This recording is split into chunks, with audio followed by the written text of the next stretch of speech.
Mic कर दे, kindly close your mic, ठीक है, काइंडली क्लोज योर माइक। ये जो है क्वेश्चन नंबर 11 है। इसकी हमने लास्ट टाइम जो है इनकम स्टेटमेंट बनाई थी, statement of profit and loss हम लोगों ने बना ली थी। और उसका जो प्रॉफिट है वो आ रहा था 7650, 7650, ठीक है। वो मैं आपको बाद में बता दूंगा। ये जो हाईलाइटेड आइटम है ना, ये वो आइटम है जो इनकम स्टेटमेंट में आ रहे थे। अभी हमें बनानी है एसओएफपी बनानी है। अभी हमें इसकी क्या बनानी है, स्टेटमेंट ऑफ फाइनेंशियल पोजीशन जो है वो हमें बनानी है। पहले मैं इसको सारा मिटा देता हूँ, ठीक है, ताकि हमारे लिए चीजों को समझना आसान हो जाए। This way. तो क्वेश्चन नंबर 11 की हमें बनानी है एसओएफपी, स्टेटमेंट ऑफ फाइनेंशियल पोजीशन बनानी है। तो स्टेटमेंट ऑफ फाइनेंशियल पोजीशन कैसे बनाते हैं, इस लास्ट टाइम मैंने शायद इसका, ये क्वेश्चन नंबर 11 की वो है इनकम स्टेटमेंट है, ये लास्ट टाइम मैंने बनवाई थी, बच्चों ने की थी। तो 7650 प्रॉफिट आ रहा था। अभी हम इसकी बनाएंगे एसओएफपी। सो एसओएफपी कैसे बनाते हैं, सबसे पहले हम हेडिंग देंगे एसओएफपी की, स्टेटमेंट ऑफ फाइनेंशियल पोजीशन। हम लिखेंगे, हेडिंग देंगे स्टेटमेंट ऑफ। अच्छा, मैं आप लोगों को एमसीक्यूज की भी तैयारी कराऊंगा, क्योंकि मैं समझता हूँ आप लोगों का ज्यादा स्कोर जो है एमसीक्यू में गया था। तो स्टेटमेंट ऑफ फाइनेंशियल पोजीशन जब बनाते हैं तो डेट लिखते हैं। तो मोस्टली ये उसी डेट पे बनती है जिस साल पे हमारा साल क्लोज हो रहा था। हमारा साल क्लोज हो रहा है 31 मार्च 2006। ये रिक्वायरमेंट में लिखा होगा। तो हम इसके नीचे लिखते हैं एज एट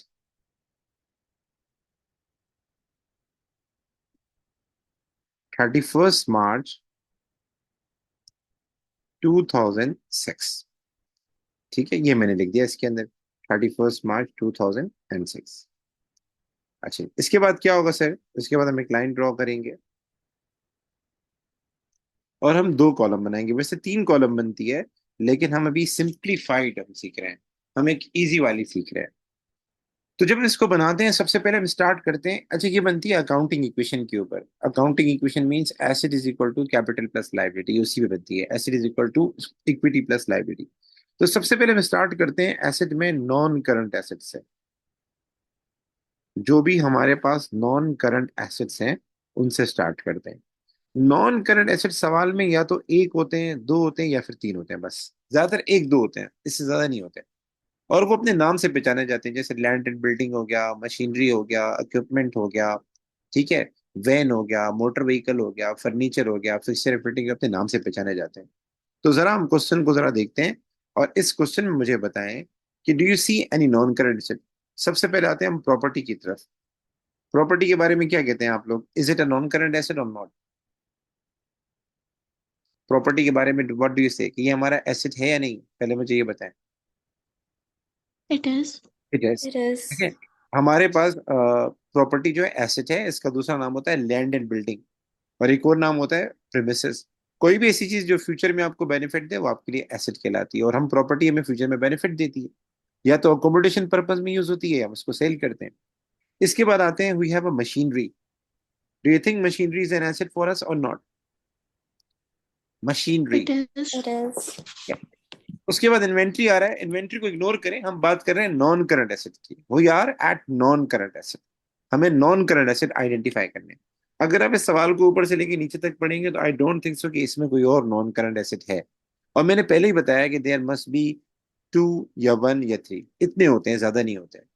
तो हमें सिंपली क्या करना है इस सवाल के अंदर, हम पहले हेडिंग देंगे और लिखेंगे प्रॉपर्टी।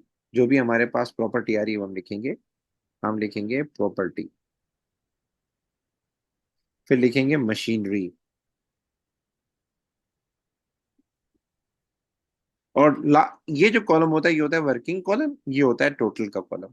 तो नॉन क्वेश्चन मर्जी है, आखिरी में लिखें, यहाँ लिखें मर्जी है, क्योंकि ये स्टार्ट ही कर रहे हैं सवाल को, तो स्टार्टिंग में कोई इतना बड़ा मसला नहीं होता, किसी भी कॉलम से आप स्टार्ट करने को इतना बड़ा इशू क्रिएट नहीं होता। अच्छा जी, सो हम इसको क्या करेंगे, हम देख लेते हैं। हमारे पास जो प्रॉपर्टी की वैल्यू आ रही है 32, ये आ रहा है 10,000। तो हम लिख लेते हैं 32,000 प्रॉपर्टी की वैल्यू हो गई, एंड 10,000 हमारे पास हो गई मशीनरी की वैल्यू।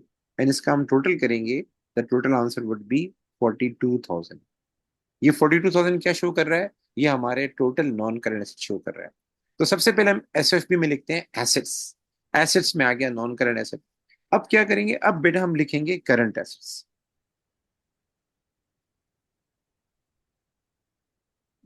अब हम लिखेंगे करंट एसेट्स। अब करंट एसेट्स क्या होते हैं? करंट एसेट आपको जहन में बिठाने पड़ेंगे। नॉर्मली करंट एसेट में चार चीजें होती हैं।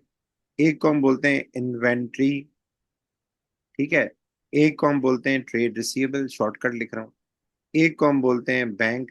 बैंक आपने चेक करना होगा, बैंक ओवरड्राफ्ट होगा, बैंक क्रेडिट बैलेंस होगा तो यहाँ नहीं आएगा। और एक होता है कैश। अच्छा, नॉर्मली ये दो तो आएंगे ही आएंगे। आपके पास सवाल में इन्वेंट्री एक ये, और एक ट्रेड रिसीवेबल्स, ये दो तो होंगे ही होंगे, कंफर्म है, ये कहीं नहीं गए। बाकी बैंक डिपेंड करता है, और कैश कभी कभार होता है, कभी कभार नहीं होता। अच्छा, आजकल बैंक और कैश की जगह एक वर्ड यूज होता है, cash and cash equivalent. Cash and cash equivalent, ये वाला वर्ड यूज होता है, तो इसका बड़ा ख्याल करना है। तो आइए जरा देखते हैं। इसमें हम जरा देखते हैं कि हमारे पास नॉन करंट एसेट क्या है। अच्छा, इसमें ख्याल ये करना है, इन्वेंट्री दो होती है, एक होती है ओपनिंग, एक होती है क्लोजिंग। हम साल के आखिर में बना रहे हैं तो हम ओपनिंग वाली नहीं लेंगे, हम इन्वेंट्री हमेशा क्लोजिंग वाली लेंगे। तो इसमें इन्वेंट्री आ रही है, इन्वेंट्री को मैं हाईलाइट कर देता हूँ। अब आ जाए, हम स्टार्ट से पढ़ते हैं। ये तो नहीं आएगा। बैलेंस एट बैंक, क्या क्या ख्याल है, आएगा नहीं आएगा करंट एसेट्स में? बैलेंस एट बैंक डीआर लिखा हुआ है, डेबिट लिखा हुआ है, आएगा नहीं आएगा गाइस? I am asking. मैंने बताया ना, inventory, trade receivable, bank, bank आएगा ना? Yeah. बैंक आएगा। रेवेन्यू इग्नोर करें सर, रेवेन्यू हमारी इनकम होता है, ये भी इग्नोर करें। जो चीज आप लोग इनकम स्टेटमेंट में लिख चुके हैं वो यहाँ नहीं आएगी, सिवाय इन्वेंट्री के। जो चीज इनकम स्टेटमेंट में जा चुकी है वो फिर एसएफपी में नहीं जाती। तो ये इनकम स्टेटमेंट का पार्ट बन चुके हैं, ठीक है। So I think so there are only two items जो कि आने हैं। एक इन्वेंट्री है, एक हमारे पास बैंक बैलेंस है, बस ये दो आइटम है, और कोई चीज नहीं है इसके अंदर। No issue. हम लिख लेते हैं यहाँ पे, सबसे पहले लिख लेते हैं इन्वेंट्री, और दूसरे नंबर पे यहाँ पे आएगा बैंक।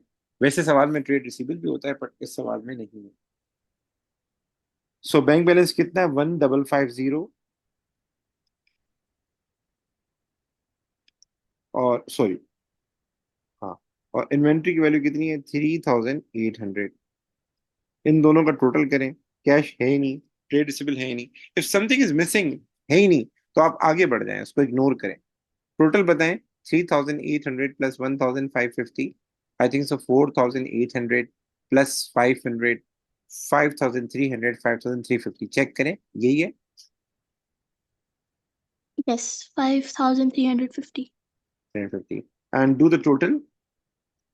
5350। अब हम सारे एसेट्स का टोटल करेंगे। Non current asset is 42, this is 5000, 47,350, I think so यही होगा।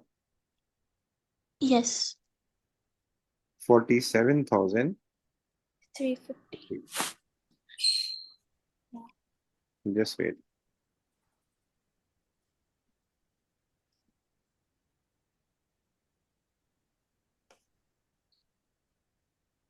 47,350, 47,350। I have a doubt. Yes yes बेटा, जी बेटा। In non-current assets, isn't land and property the same thing? जी जी, land and building, property, premises, these all are same things. Okay. So I haven't seen any question where you can find two things, such as land and building and property. You would have one thing just. Like in some question there is sales written, and in some question there is revenue written, and in some question there is written inward. But you cannot see a question where all three things are there. ऐसे नहीं हो सकता।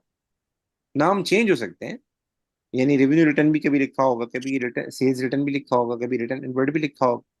But एक question में तीन नाम एक साथ नहीं आ सकते। तो या तो वो प्रॉपर्टी बोलेगा, या लैंडेड बिल्डिंग बोलेगा, या प्रेमिसेस बोलेगा। ऐसे नहीं हो सकता कि तीनों ही बोल दे। Not possible. ठीक है, is it clear? Okay. Yeah. So now guys, आगे चलते हैं। आगे हमारे पास आएगा इक्विटी आएगा। हम आगे चलते हैं। आगे फिर क्या होता है, ये हमारा हो गया एसेट्स का पोर्शन। अब हम आएंगे इक्विटी के पोर्शन के ऊपर। हम लिखेंगे इक्विटी। इक्विटी मीन्स वो पैसा जिस पे ऑनर का हक है। आपने बिजनेस स्टार्ट किया, बिजनेस चलाया, तो you have around this much assets. 47,350 की आपके एसेट्स हैं। तो ये एसेट कहाँ से आया? किसने पैसा इन्वेस्ट किया? तो इसमें कुछ ऑनर का होगा, कुछ आपने उधार किया होगा। तो ऑनर का कितना है, that is known as equity. Equity जब हम लिखते हैं तो पहले स्टार्ट करते हैं हमेशा कैपिटल एट बिगिनिंग से।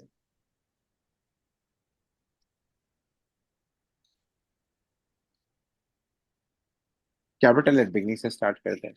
फिर अगर हमें कोई प्रॉफिट हुआ है तो वो प्रॉफिट इसमें ऐड करते हैं।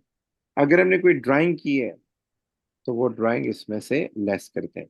सर ड्राइंग क्यों लेस करते हैं, क्योंकि ऑनर ने जो इन्वेस्टमेंट की थी उसमें से इतना अमाउंट वो निकाल चुका है, इतना अमाउंट वो विड्रॉ कर चुका है। So let's go to the questions. Question number 11 हम कर रहे हैं अभी।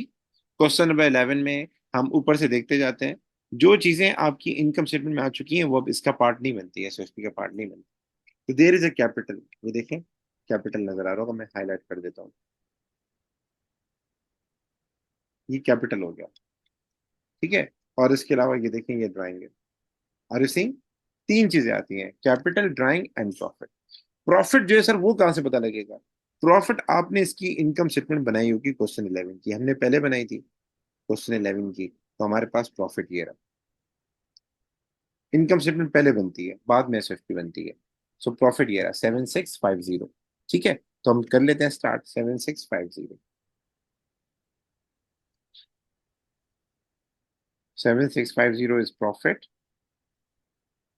एंड कैपिटल कितना है 29,300 and what is drawing 3008। Drawing 3800 नहीं है, 9600 है। So can someone total it for me कि 29,300 प्लस 7650 माइनस 9,600, कोई चीज लेस करनी होगी तो आपको लेस का वर्ड यूज करना होगा, आपको ब्रैकेट लगाने पड़ेंगे। मैं लास्ट टाइम बोला था आपको होमवर्क मुझे करके दें। ये जो पेपर में स्कोर कम आ रहा है असेसमेंट में, इट शोज कि होमवर्क नहीं हो रहा। दिस इज अलार्मिंग पॉइंट बेटा। पाकिस्तान टीम को देखें कैसे मैच जीती है ऑस्ट्रेलिया से, दे रियलाइज्ड। सो इस बार मेहनत हमें ज्यादा करनी है, इस बार हमें एमसीक्यूज पे मेहनत करनी है, इस बार जो है हमें उस पर मेहनत करनी है एमसीक्यूज के अलावा जो है। सर 27,000, इसका जो टोटल आएगा वो यहाँ लिखेंगे, इसके बिल्कुल सामने, that is 27,350। By the way, I got this value after minusing it with 9600. Yes, yes, you have to deduct 9,600. First, you will write 29,300, then you will add 7,650. It's our profit. Then you will deduct the drawing. That's the question. Haris बेटा, are you getting my points, आपको समझ में आ रहा है जो ये हो रहा है सब कुछ। यस। ठीक है। अच्छा आसान है, बेसिकली एक फॉर्मेट होता है, वो फॉर्मेट अपने सामने रखें, उस फॉर्मेट को प्रिंट आउट करके अपने सामने रखने या कॉपी पे लिख के अपने सामने रखने, तो आपको चीजें समझना आसान हो जाएगा। शुरू में गाड़ी चलाएंगे तो मुश्किल चलेगी, आपको आपको गियर भी याद करना पड़ेगा, ब्रेक भी याद करना पड़ेगा। फिर बाद में आप प्रो प्लेयर बन जाएंगे, then you don't have any issue, you will not have any problem. Sir आगे चलते हैं। आगे हमारे पास आएगा नॉन करंट लाइबिलिटी। हम हेडिंग देंगे किसकी, नॉन करंट लाइबिलिटी के लिए देंगे, क्योंकि हमें asset plus is equal to capital plus liability, तो हम यहाँ लिखेंगे नॉन करंट लाइबिलिटी।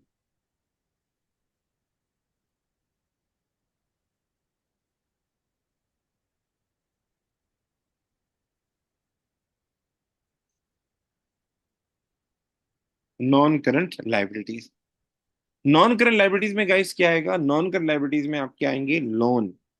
मैंने बच्चों को बताया था आपका क्या आएगा, लोन आएगा। अगर आपने कोई कर्जा लिया है तो वो आएगा। तो बाज दफा सवाल में होता ही नहीं तो नहीं लिखेंगे, there will be no non current liability, होगी नहीं। लेकिन सवाल में देखें कोई लोन है या नहीं है, तो इस सवाल में आप देखें, इस सवाल में आपको लोन नजर आ रहा होगा सबसे आखिर में कैपिटल के नीचे 20,000, और एक ही आइटम होता है इसमें, अगर होगा तो एक ही आइटम। तो ये 20,000 हम जाके लिख देंगे इसमें।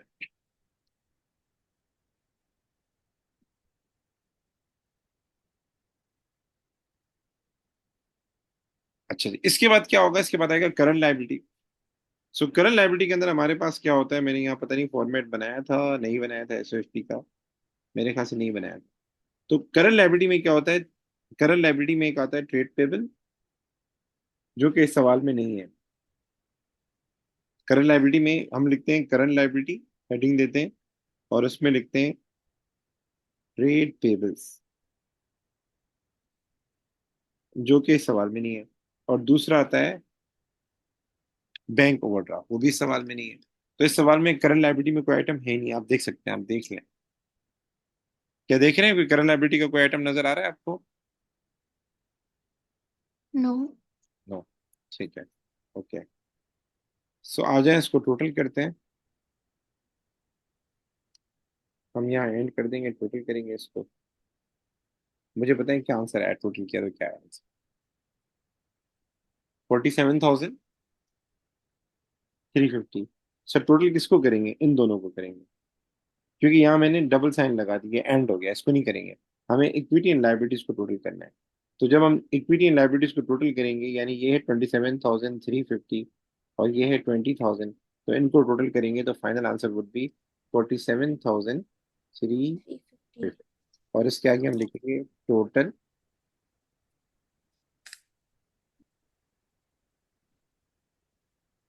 Equity and liabilities. ठीक है, इज इट क्लियर? यहाँ तक बातें क्लियर हो गई कि how to make a SFP, statement of financial position. अगर Yes. मैं अगर मैं आप लोगों को भी एक सवाल दूं और बोलूं व्हाट्सएप पे मुझे करके भेजो, तो आप कर सकते हैं? या Yeah. बोले तो मैं एक और खुद करवा Yes. दूं, तो मसला नहीं है। जी, एनी क्वेश्चन बेटा? क्योंकि अभी मैं चाहूंगा एक आप No. लोग करें, और आप लोगों से मैं सारा सवाल नहीं कराऊंगा, जस्ट एसेट्स का पोर्शन करवा दूंगा, बाकी पार्ट मैं खुद करवा दूंगा। तो मैं आप लोगों को भी एक क्वेश्चन दे रहा हूँ, मुझे बताएं कोई क्यूरी हो तो हम फिर हम आगे प्रोसीड करें। नहीं है कोई क्यूरी कोई? ठीक है, ओके। No. एक मिनट रुकिए, मैं रिकॉर्डिंग रुकता हूँ पहले, नहीं आते। तो ये क्वेश्चन नंबर 8 है, आप लोगों ने करना है। इसमें मैं आपको बता देता हूँ कौन कौन से आइटम ऐसे हैं जो कि जा सकते हैं हमारे उसमें एसएफपी में। कैपिटल जाएगा और कैपिटल क्रेडिट साइड पे आता है। ड्राइंग जाएगा, डेबिट हो रहा है। प्रॉपर्टी जाएगी, यस सर। फिक्सर इक्विपमेंट जाएगा, यस सर। मोटर व्हीकल जाएगा, यस सर। अब ये देखिए, दो दो चीजें देखिए, ट्रेड रिसीवेबल एंड पेबल। तो दो बैलेंस आपके सामने है। ट्रेड रिसीवेबल एसेट होता है तो उसका बैलेंस ये होगा 7,500। मतलब मैं इसको हाईलाइट कर देता हूँ, उसके लिए ये वाला अमाउंट होगा। और ट्रेड पेबल जो है वो हमारे लिए लाइबिलिटी है, तो उसके लिए ये वाला अमाउंट होगा। ठीक है। बैंक ओवरड्राफ्ट ये सर जाएगा। बाकी ये जो मोटर व्हीकल एक्सपेंस है ना, ये एसएफपी में नहीं आता। जनरल एक्सपेंस नहीं आते, वेजेस नहीं आते, इंश्योरेंस नहीं आते, कैरेज इनवर्ट नहीं आएगा, डिस्काउंट रिसीव नहीं आएगा, रेवेन्यू नहीं आएगा, क्योंकि जो चीजें आपकी इनकम स्टेटमेंट में जा चुकी है वो यहाँ नहीं आएंगी। ऑर्डिनरी गुड परचेज नहीं आएगा, रेवेन्यू रिटर्न नहीं आएगा। इन्वेंट्री दो होती है एसएफपी में, ओपनिंग नहीं आता, एसएफपी में क्लोजिंग आती है, एसएफपी में क्लोजिंग आती है। तो ये वाला आइटम आएगा, ये वाली इन्वेंट्री आएगी। तो what you have to do, आप लोगों ने सबसे पहले टोटल एसेट वाला पोर्शन करना है।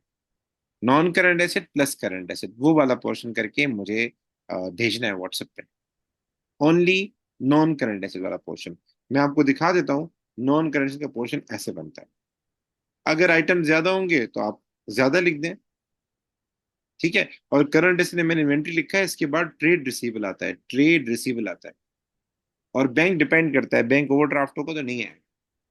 ठीक है। सो आप लोगों ने स्टार्ट करना है, समझ गए बेटा मेरी बात? सो आप लोगों ने अभी एसएफपी बनानी है, जस्ट टोटल एसेट का पोर्शन बनाना है, non current asset plus current asset. I am waiting for you people. आप लोग स्टार्ट करें और मुझे व्हाट्सअप करें।